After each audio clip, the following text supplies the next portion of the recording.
عايزة تنسيه ومش عارفة، صح؟ خليني بقى أسألك سؤال مهم، هو أنتِ مش عارفة تنسيه والّا مش عايزة تنسيه؟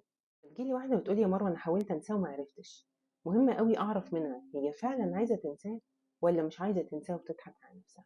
أول سبب يخلّيها مش عايزة تنساه هو إن تكون القصة أصلًا ما خلصتش عندها، إن النهاية اللي هو حطّاها مش هي القفلة المتوقعة بالنسبة لها، فيفضل الملف مفتوح في مخها مستني يتعمل له القفلة الطبيعية من وجهة نظرها، زي إن تكون إنها مثلًا اتطلقت غيابي، أو إن هي تكون اتطلقت في التليفون، من غير ولا حساب ولا عتاب ولا مشكلة ولا حتى خناقة تستاهل إن هي تتطلق.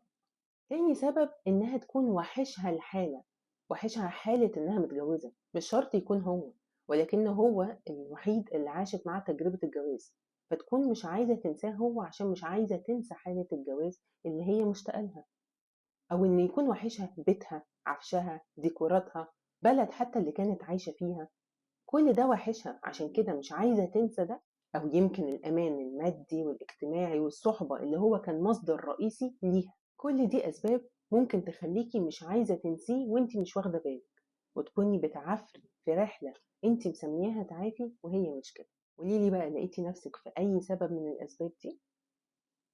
بس كده.